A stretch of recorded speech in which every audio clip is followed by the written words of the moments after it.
Now, the greatest radio shows of all time. Suspense. The Shadow Node. Washington calling David Harding, counter-spy. Classic radio theater. The Great Gildersleeve. Fibber McGee and Molly. Dragnet. Gunsmoke. The Lone Ranger. Now, step back into a time machine with your host, Wyatt Cox. Good evening, friends of the Inner Sanctum. Edward Pawley starring in an episode of Big Town, as it was originally broadcast May 3rd, 1949, 74 years ago today, the case of the Fatal Alibi. Thank you for tuning in on this Wednesday, the 3rd day of May, the 123rd day of the year, and we have 242 days remaining until we get to 2024.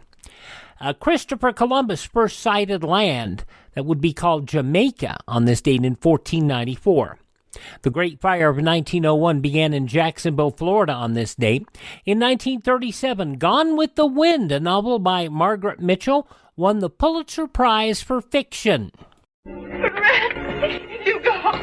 Where shall I go? What shall I do? Frankly, my dear, I don't give a damn. Controversial snippet of dialogue at the time, Vivian Leigh Clark Gable in the 1940 screen adaptation of that novel, winning the Pulitzer Prize on this date in 1937. Senate Armed Services Committee and Foreign Relations Committees began their closed-door hearings on this date in 1951 into the dismissal of General Douglas MacArthur by President Truman. Walter O'Malley, the owner of the Brooklyn Dodgers, agreed to move the team on this date in 1957 from Brooklyn to Los Angeles. A lot of people got really mad about that. The first Grammy Awards introduced on this date in 1959. In 1960, the off-Broadway musical comedy The Fantastics opened in New York City's Greenwich Village. It would eventually become the longest-running musical of all time. The Sears Tower in Chicago topped off on this date in 1973 as the world's tallest building. In Great Britain on this date in 1979, the Conservative Party won the general election, making Margaret Thatcher Britain's first ever female prime minister. Very excited, very aware of the responsibilities. Her Majesty, the Queen, has asked me to form a new administration, and I have accepted. It is, of course, the greatest honor that can come to any citizen in a democracy. Mrs. Thatcher arrived at Downing Street to take over from James Callaghan after her party won an overall majority of seats in Parliament. And in 2006, Zacharias Moussaoui sentenced to life in prison in Alexandria, Virginia, that in connection with the September 11th attacks. Among those passing away on this date in history, the man behind Terry and the Pirates and Steve Canyon, Milton Caniff. Also passing away on this date in history, Wally Schirra, the captain, pilot, and astronaut. Television director, producer, executive, but child actor Jackie Cooper, also passing away on this night, a day in history. And the man who was responsible for the great hit, 'Cause You've Got Personality, Lloyd Price, passing away back in 2021. Birthdays today include Prime Minister of Israel Golda Meir, singer-actor Bing Crosby, radio pioneer Norman Corwin, pro wrestler manager Stu Hart, the father of the bulk of the Hart family, Owen Hart, and so many other kids. And I guess we can't leave out Bret Hart. No, we shouldn't. Singer Pete Seeger, also born on this date. Sugar Ray Robinson, the fine boxer. Alice on the Brady Bunch, Ann B. Davis, born on this date. Also, David Dudley, great country guy. And 6 days on the road, and I'm going to make it home tonight. Also, Ow, I Feel Good, James Brown, born on this date. The man behind Ronco, the pocket fisherman, and all the early stuff that a lot of the inventions long before we ever thought of things such as infomercials. Ron Popeil, born on this date in history, and magician Doug Henning. Frankie Valli in the Four Seasons. Frankie Valli, 89 years old today. The Best That You Can Do. Christopher Cross, 72 years old today. From West Wing and Psych, Dual Hill is 48.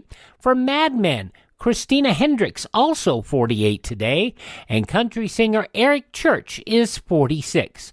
Those just a few of the people who celebrate the 3rd day of May as their birthday. And if this happens to be your birthday... Happy birthday to you. Happy birthday, happy birthday. Happy birthday to you.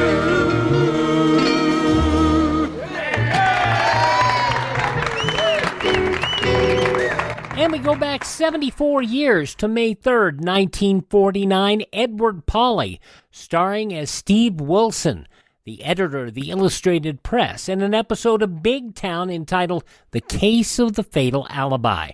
That's coming up next. Thank you for tuning in on this Wednesday edition of Classic Radio Theater with Wyatt Cox here on your favorite radio station. Now on this Wednesday edition of Classic Radio Theater with Wyatt Cox, and by the way, thank you for joining us, and thank this radio station. We appreciate them so much. We appreciate you too. An episode of Big Town starring Edward Pawley, 74 years ago today, May 3rd, 1949, The Case of the Fatal Alibi. Extra Big Town, perjured witness hunted in fatal alibi. Extra Big Town, extra. Listen, Clara, tell your brother Sam I'll slit him open if he busts my alibi. Mr. Wilson! Yes, Willie? Sam Miller's gonna get killed, Mr. Wilson. He's gonna get his throat cut if he talks. Thanks for the tip, Willie. I'll phone Callahan of Homicide. Meet me at our friend Mozart's Harbor Cafe in half an hour. Yes, listen to this 5-star story of the Fatal Alibi, presented by Lever Brothers Company, makers of Life Boy Health Soap.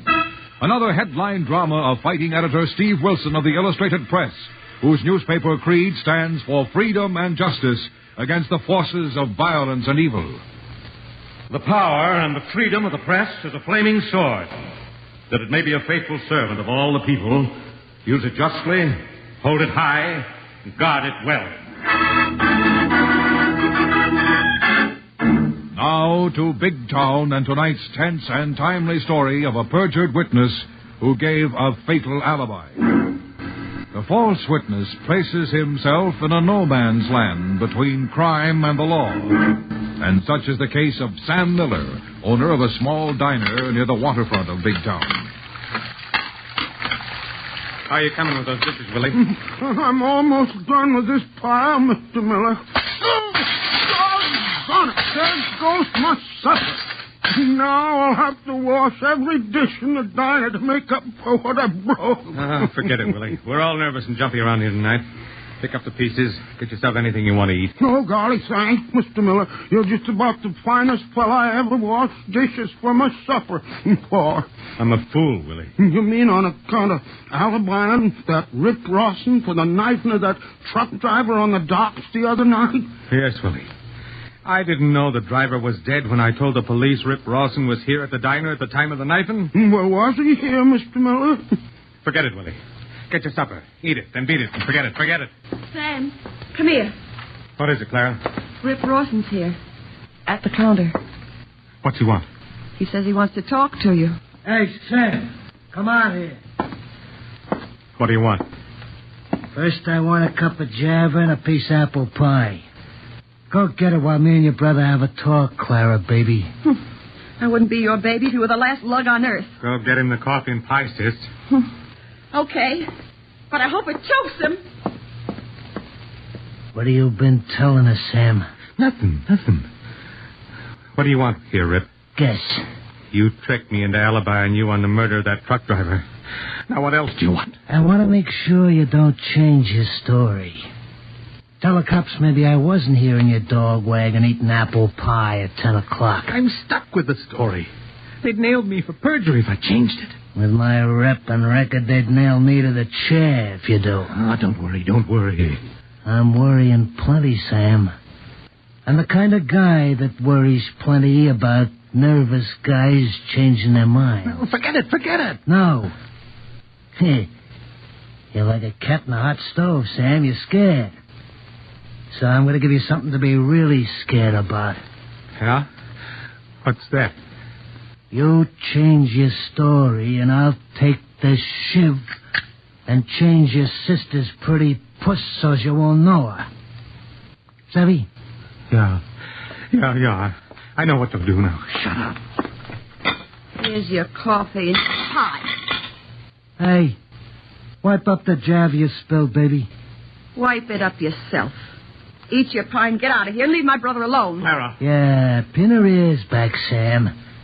I'm going to be a freewheeling customer around here from now on, so tell her to be nice. Clara, keep out of this. Hey, looks almost as good as the apple pie I had here the other night. Sam, he didn't have any apple pie here the night the truck driver was killed at 10. Shut up, Clara. How do you know? You wasn't here, baby.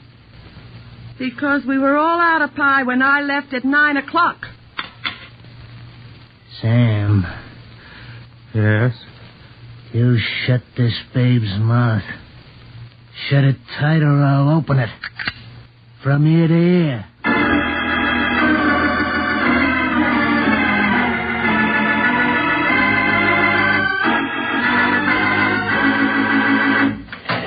Hi, Steve. When did you get in from the state capitol? Just a few minutes ago. Come in, Laura. Thanks. How is His Honor the Governor? Busy. And pretty concerned about Big Town's crime waves. Did you suggest he try to keep the upstate hoodlums out of Big Town and out of the hair of our understaffed police force? Yes, I did exactly that. Anything new on the waterfront hijack and murder of that truck driver? No, the police had a prime suspect, but he had an alibi. As they usually have alibis ready-made for any occasion. Who's the suspect? A knife artist appropriately called Rip Rawson. Rip Rawson? Yeah. I seem to remember him. He has a record as long as your arm, but he's beaten most of the raps. Any tips on the case from Willie the Weep or Mozart? Not a thing, Steve. I went down to Willie's shanty boat this morning and asked him to keep his eyes and ears open, but... private line, please. Yes, maybe Willie or Mozart's heard something. Hello, Steve Wilson, Illustrated Press. Mr. Wilson, it's me, Willie the Weep. Oh, hello, Willie. Miss Kilburn was just telling me you're scouting around on that hijack killing. Get anything? Yeah, Mr. Wilson.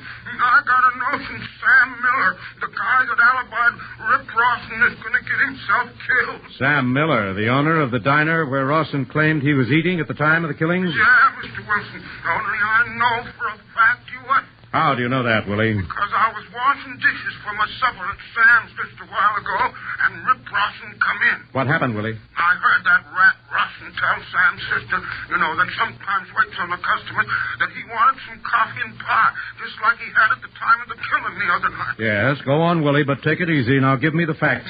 Well, Sam's sister Clara got mad.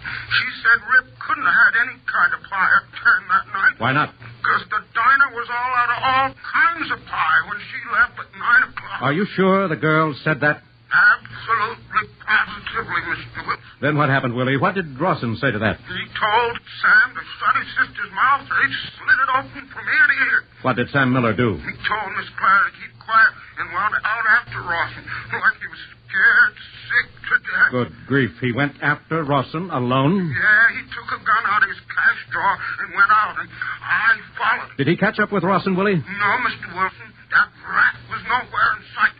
So I followed Miller till he went into Mozart's Harbor Cafe. Mozart's Harbor Cafe. Is he still there? Yeah, Mozart's got him in the back room. Where are you, Willie? Phoning from a cigar store down the street. Hang up, Willie. Follow Miller if he leaves the Harbor Cafe before I get there. I sure will, Mr. Wilson.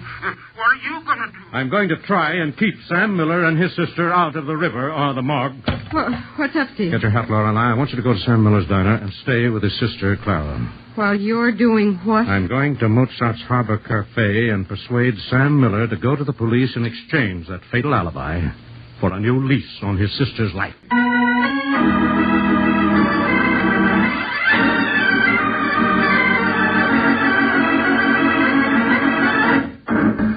Now, back to Big Town, the fatal alibi, and to Steve Wilson and Lorelei as they hurry to the waterfront in the cab of their loquacious friend, Harry the Hack. Say, boss, Miss Kilburn. Say it, Harry. But drop me in front of Mozart's Harbor Cafe before you take Miss Kilburn to Sam's Diner, Harry. Well, that is practically done, Mr. Wilson. And I was wondering if you would not want me to come back and hang around outside of Mozart's joint in case this Rip the Ripper character should decide to crash the party. Thanks, Harry. But I wish you'd stay near the diner and make sure Rawson doesn't go back there and carry out his threat to mark up Sam's sister. Okay, boss. If he shows, I'll stall him with my trusty monkey wrench and I'll yell copper like crazy. Mozart's Harbor Cafe. Oh, seems to be peaceful and quiet around here so far. Good. But I'm going to look around the neighborhood before I go in. See if Rip Rawson is hanging around. Be careful. He doesn't step out of a dark alleyway and carve you up just to keep in practice, Steve. I'll make a point of avoiding that, Lorelei.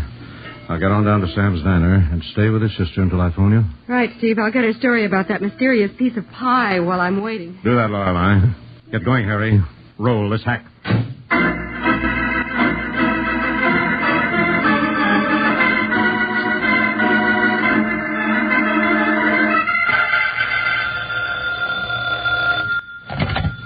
Hello? Sam's Diner? Hiya, Clara, baby. Who's calling? Why, it's me, Rip Rawson. Remember? What do you want? Where's my brother? He's okay. So far. Well, where is he? He's over at the Harbor Cafe, drowning his jitters in straight slugs of juniper juice and listening to that musical bum Mozart beat out the blues in the back room. Good. I was afraid he'd gone after you for threatening me. Yeah. I got a notion he's working up enough nerve to try that, and that's how come I'm phoning you, baby. What do you want, you murderous little rat? Easy, baby, and listen. I want you to go get Brother Sam and take him home before he spills my alibi, and I gotta get to him and spill him all over the joint. You keep away from my brother, or I'll go to the police. I'll tell him I know my brother lied to alibi you out of the murder of that truck driver. You're talking like you shouldn't talk, baby. Shut up. Listen to how it's gonna be. Yeah. I'm listening. I gotta keep that alibi airtight or I go to the chair. You listening? Yeah. I'm listening. You and Sam are the only ones that can louse up my alibi with that dope about being out of pie. So, let me slice it good and thin for you. All right. Go on. I got nothing to lose, so here it is. You clam up and keep Sam clammed up, or I'll clam you both up before the cops get me like chowder. Catch me. Yeah, I understand. Good. So go get Sam and keep him clammed, or the next thing you'll hear will be my shiv springing out like this. So get going, baby, or I'll be seeing you. But you won't be seeing me.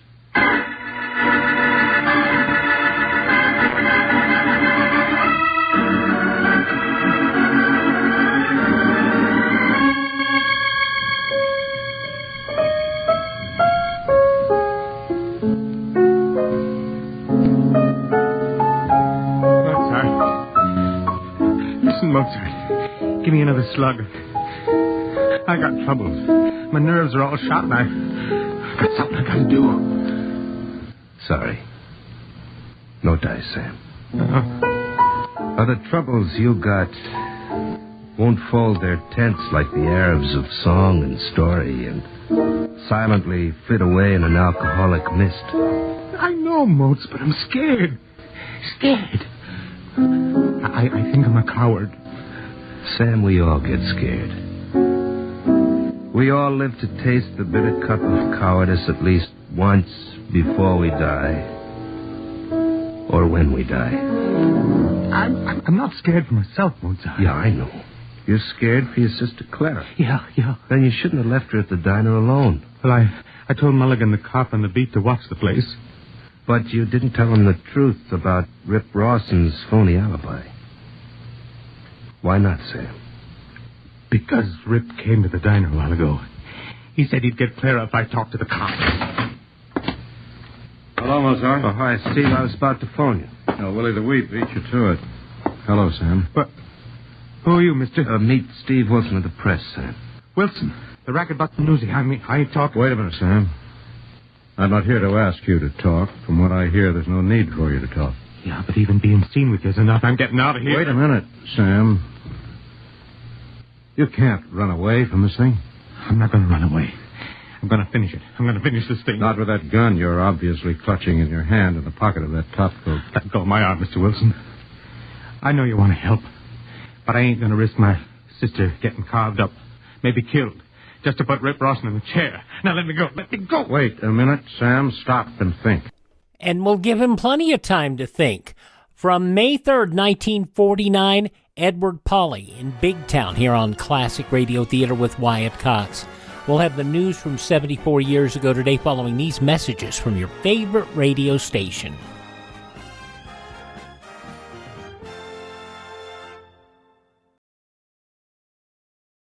For a very long time, you've heard me talk about My Pillow, and of course the My Pillow products are fascinating. My Slippers, which are on special right now, all of the sheets and the pillows and the pillowcases, and all the wonderful things. But did you know that American entrepreneurs have gotten together with Mike Liddell to form My Store, a whole line of products made by American entrepreneurs, including health products, garden and patio, food and drink. If you're a coffee drinker, check out some of the coffees they have there. Beauty, bath products, personal care, things for your pets. Check out mystore.com. That is mystore.com. And, of course, when you use my promo code, which is Wyatt, that's W-Y-A-T-T, you can save yourself a good bit of money on anything there. Check out mystore.com, promo code Wyatt.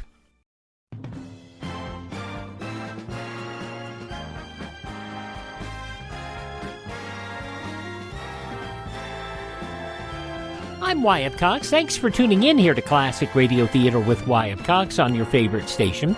You're listening to an episode of Frontier Town starring Edward Pawley, as it was originally broadcast on Tuesday, May 3rd, 1949. In the newspapers of that Tuesday, 74 years ago, these were some of the headlines. The government last night made public a yardstick to determine which landlords can raise their rents, but left unanswered the big question: how widespread and how large will the increases be? Housing expediter Teague E. Woods announced any landlord operating a small structure can get a rent increase if his net operating income is less than 25% of his gross income. He will be given an increase to bring his net operating income up to 30%. Any landlord operating a large structure can get an increase if his net operating income is less than 20% of his gross income. He'll get an increase to bring his net operating income up to 25%. A small structure contains 1 to 4 homes. A large structure contains more than 4 homes. A reliable informant said last night that Yugoslavia would ask soon for a United States loan running into the tens of millions of dollars, and that the request probably would be granted. The informant said the Yugoslav embassy in Washington would make its bid for dollars in a very short time, the informant saying, in fact, it may already have been done. He explained that Sava Kozovanovic, the Yugoslav ambassador, recently expressed to the State Department Yugoslavia's desire for American credits and had been giving an understanding hearing. Democrat leaders in the House hammered out a compromise labor bill yesterday and plan to offer it on the floor today. The compromise retains some features of the Taft-Hartley law in an effort to assure the measure's passage. It will replace the administration's labor bill, which called for outright repeal of the Taft-Hartley Act and revival of the New Deal Wagner Act with some modifications.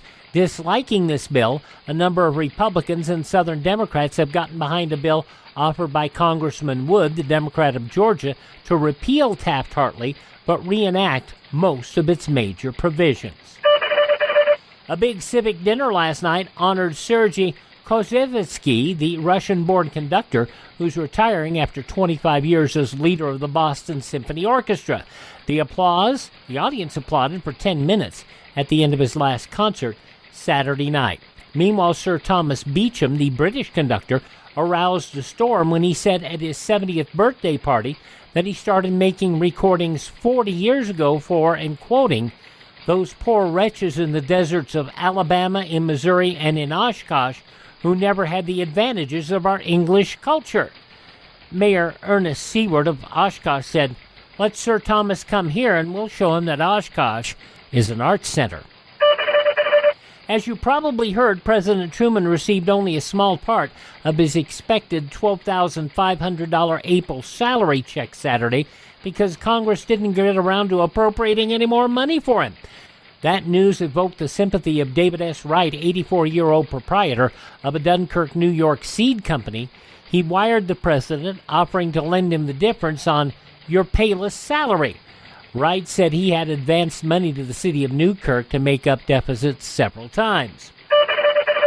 That strange half-rabbit, half-coon creature found near Lake Okeechobee, Florida last week has been identified. Seems the thing is a rodent called an agouti, a native of Central and South America, and no one knows how it got to Florida. A talented mule is the object of a search by United International Movie Studios. When they find the right animal, they plan to star him in a film about a talking mule, which saved an army commander in Burma. Finally, backseat driving a woman's prerogative. For a man, well, it's just his tough luck. The Los Angeles Appellate Court ordered a retrial for a woman after she claims she drove through a pedestrian zone and nearly threw a pedestrian on her husband's advice. She had been fined $10 in city court. California says a married woman is not responsible for a misdemeanor acting on command of her husband.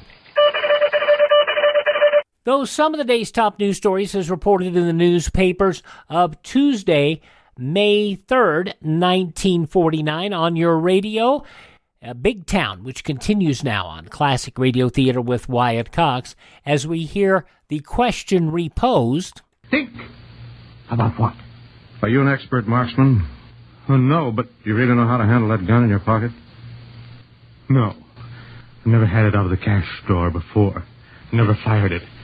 But I'm going out and I'm going to find... Wait a minute, Sam. Think about what you're doing. You want to go out in the dark streets looking for a man who is a trained sneak thief, a knife artist who knows every alley and byway of this waterfront section. I don't care. I'll find him. Don't you care what happens to your sister if you fail?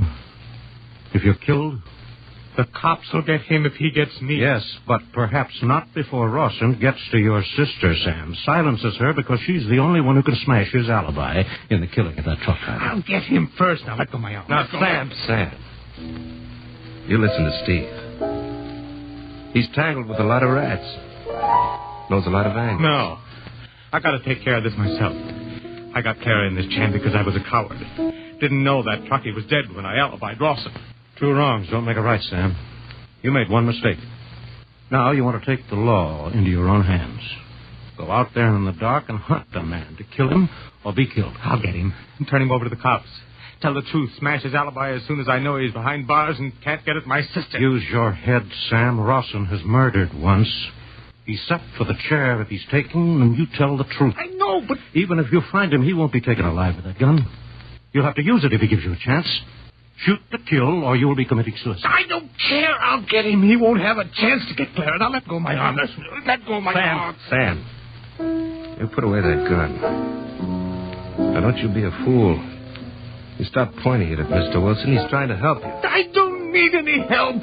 Let go of my arm, Mr. Wilson. Now help me out. All right, Sam, all right. Wait. I'm going to let go of your arm, but first, listen to me. Yeah, we'll make it quick.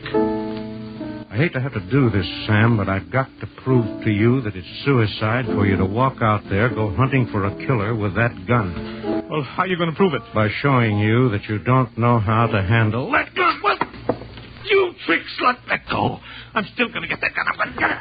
I'm sorry, Sam. I can't let you get yourself killed. Nice going, Steve. Right on the button. I hated having to do that, Musa. Well, he'd be okay in a few minutes. Well, Steve, he'll thank you when he comes out at that haymaker, but... Now what? If Rawson is scared Sam will bust his alibi, he must have followed him here. Maybe waiting outside. I'm sure he is, Mozart. I scouted the block before I came in. I didn't see him, but a kid on the corner said he saw a skinny rat with a jailhouse shuffle hanging around. That could be Rawson. He's only been out of the pen a couple of months. So what do we do? Keep playing, Mozart. It may throw him off if he's hanging around outside listening. Yeah, but has the time not come, Steve, to misquote the walrus, to speak of many things to Inspector Callahan of homicide? Yes, but first I want to phone Sam's diner. Lorelai's there with his sister, and Harry the Hack is watching outside. All right, go ahead, Steve. Sam's number's on the wall pad. Yes, here it is. Uh-oh. Watch it, Steve. The side door to the alley. Mozart, where's my brother? Holy cow, what are you doing here, Clara? Where's Sam? Oh. What's happened to Sam? Now, take it easy, Clara. He's okay so far. Thanks to Steve Wilson here. Sorry, Miss Miller, but I had to knock him out to keep him from going after Rawson with a gun. Mr. Wilson, why didn't you keep out of this? My brother will be killed for talking to you. Not if we can help it. Why did you come here, Miss Miller? Did Miss Kilburn come to the diner? Tell you what we're trying to do? Yes, but just before she arrived, I got a phone call from Rip Rawson. From Rawson? Yeah. He said if Sam or I talked to anyone, he'd kill us both. Where is Miss Kilburn? Why did she let you leave the diner alone? She didn't know. I slipped out the back through the kitchen. Well, you're lucky you got here, Clara. You've got to help me get Sam home, Mozart. If Rip Rawson finds out he's been talking to a newspaper man, he'll come after us as sure as if we talk to the police. Please. Help me get him up and out of here. Now, just a minute, Miss Miller. You're in far greater danger than your brother. Your testimony can smash Rawson's alibi. It won't bother us if we keep our mouths shut. Now, please, help me get him out of here. Rawson can't be sure you will keep quiet. He'll go to the chair for one murder if you do talk. There's only one way he can be sure you won't talk. He'll get us if we do talk. He said he'd get us before the cops got him. So the answer is to get him before either of you leave this cafe. But how? He must be somewhere here in the neighborhood watching and waiting. If you phone the police, he'll know we've talked. He'll get away and hide and wait for a chance to get us. Not if you help me set a trap for him. A trap? What kind of a trap, Mr. Wilson? I have a plan. Now, watch it, Steve. Side door. More visitors. Steve. Lorelei. Oh, thank heavens Miss Miller got here alive. I had to find my brother, Miss Kilburn. Good heavens, what's happened to him? Oh, Steve had to belt him to keep him from going out gunning for Rawson, Lorelei. Oh. He's starting to come out of it, Steve. See that he doesn't get up and dash out, Mozart? Oh, please, Mr. Wilson, let me take him home. I'm sorry, Miss Miller. We've no right to keep you here, but it would be suicide for you to leave until we can trap Rawson. Oh. That would be a neat trick if you could do it, Steve. He must know this waterfront section like a book. Yes, Lorelei, but I think it can be done. Where's Harry the Hack? He's out front. He drove me over from the diner when I discovered Miss Miller had given me the slip. Good. He can keep an eye on the front entrance of the cafe. Well, what are you going to do, Mr. Wilson? Well, first, we're going to get the police in on this and have them throw a net around this whole neighborhood. Phone Inspector Callahan of homicide, Lorelei. Right, Steve. Mr. Wilson, he may get away through the alleys or over the rooftops. Not if my plan works. Oh? Clara. Sam. How'd you get here? Oh. What are you doing here? What is Inspector Callahan of homicide? Homicide? You calling homicide? You crazy, Wilson? You want to get my sister killed? She'll be safe here, Sam, at Mozart's until we get Rawson. How are you going to get him? Even find him? I think I have a plan that will draw him out of hiding, Sam, out in the open where the police can nab him. How? He's a smart little rat. Well, you and I are about the same size, Sam. So what? I want you to lend me your hat and top coat. My hat and top coat? What for? I want to walk out of here wearing them. In the dark, Rawson will mistake me for you. You're crazy. You'll get his knife in your bag same as that truck driver. Well, let me worry about that, Sam. I think I know how to handle knife slingers. Get me an empty bottle, Mozart. Now, wait a minute, Steve. At least take Sam's gun. Well, I have a better plan than that. Rawson won't be suspicious if he sees me stagger out of here with a bottle in my hand. It'll be another reason for thinking I'm Sam going home drunk. No. Let me try it. This is between me and Rawson. No, Sam, you'd be no match for him in the shape you're in. Get me a heavy, empty bottle, Mozart. Okay, Steve, but you're taking an awful chance. I've got Inspector Callahan on the wire, Steve. I told him what's happened. Want to tell him what you plan to do? Yes, let me have the phone, Lorelei. Hello, Callahan. Hello, Steve. What's your plan to get that Rip Rawson rat? How long will it take you to throw a tight net around the neighborhood of Mozart's Cafe? About 10 minutes. Where's he holed up? I don't know, but if you'll pull into the alley alongside of the cafe in exactly 10 minutes from now, I think you can have him there. Now, hold on, Steve. You're a lucky guy, but there's only so much luck in anybody's horseshoe. I'll bear that in mind, Callahan. Be here in exactly 10 minutes. and I won't need luck. Here's your bottle, Steve. An empty bottle, but a lucky brand. Just in case your own luck runs out.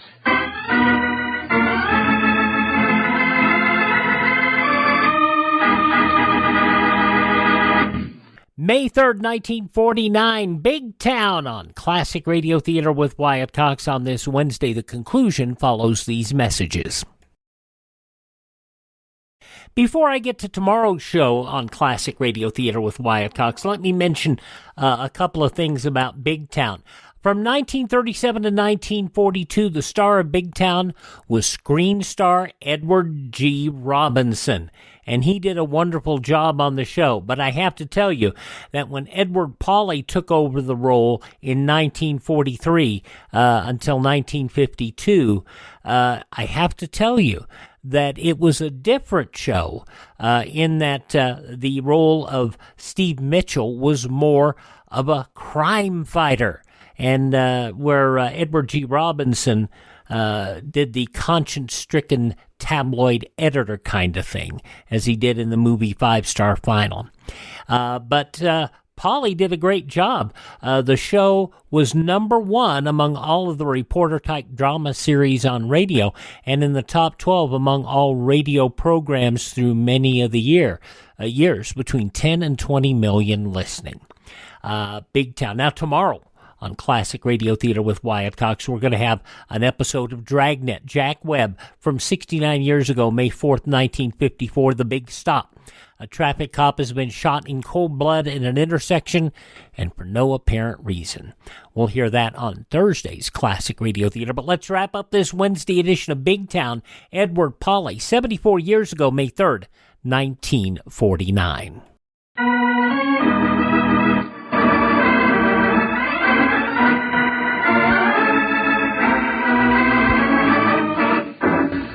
Now back to Big Town and to Steve Wilson as he and his companions await a deadline for the payoff in tonight's 5-star story of the Fatal Alibi.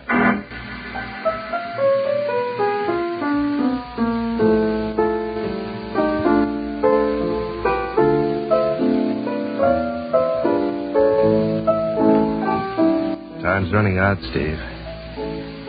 Exactly 7 minutes since you asked Callahan of Homicide to pull into the alley in 10. Yes, Mozart, that leaves me 3 minutes to walk out that side door into the alley and hope Rip Rawson will mistake me for Sam Miller and come out of hiding. Ready to put a knife in your back, Steve. Don't forget that. I won't. And don't think he won't try, Mr. Wilson. I'm sure he will, Sam. Now give me your hat and top coat. All right, here you are. But I wish you'd let me go. Give me my gun, and I'll cover him and hold him till your Inspector friend gets here. No, Sam, as I tried to tell you, Rawson is prime for the chair for killing that truck driver. He's tricky, Sam. And if he shows at all, he wouldn't give you a chance to use that gun. Then the same goes for you. No, Sam. I'm going to try to use a little applied psychology. Now, hand me that lucky bottle, Mozart. Here you are, Steve. Are you sure you don't want me to come along? No, thanks, Mozart. Rawson won't show unless he thinks I'm Sam, intoxicated, and alone. Now, Rawson, you just come to the side door with me, will you? Open it and shove me out. Call me Sam and tell me to go home and sleep it off. Okay, Steve. I'll make it a real bounce. Let's go. Watch yourself, Steve, and good luck. Right. All right, Sam, you've had enough. Now get out. Take your bottle with you and beat it. Go home. Hey. Go on. Go home. I'll fix Moats for this. A fine thing throwing a man out when he's got troubles. All kind of troubles. That's what I got. I'll say you have. Hold everything, Sam. Oh, you. Yeah, me, Rip. And I hear you got a gun you was thinking of gunning me with if you could liquor yourself up enough nerve. Yeah. So hold still while I get that heat out of your pocket, or I'll open you up where you'll spill out all over the alley. Hold still. Drop that bottle. Drop it, you slug. With pleasure. Never mind the knife, Rip. You'll never find it in the dark. Now, you, hold still. Hurry. What kind of trouble? You slugger. You ain't Sam Miller. No. And your murderous scheme to silence Sam and his sister is all washed up. How you doing, Bush? Got him? Got him, Harry. You hold him while I see if he's sporting any more knives. Yeah, hold still and I'll massage your noggin with this trusty monkey wrench. Steve, what happened? What happened? We've got him. Phone Fletch on city desk, Lorelei. Byline yourself a beat on one fatal alibi.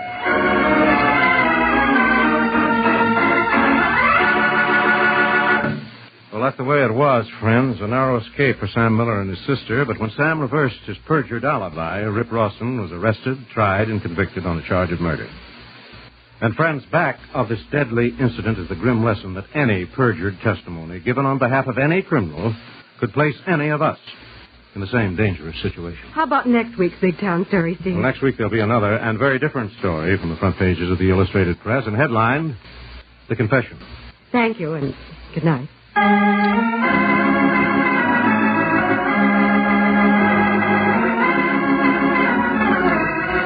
In tonight's dramatization, all names, times, and places are fictional. Big Town features Edward Pawley as Steve Wilson, Fran Collin as Lorelei Kilburn, and was written and produced by Jerry McGill.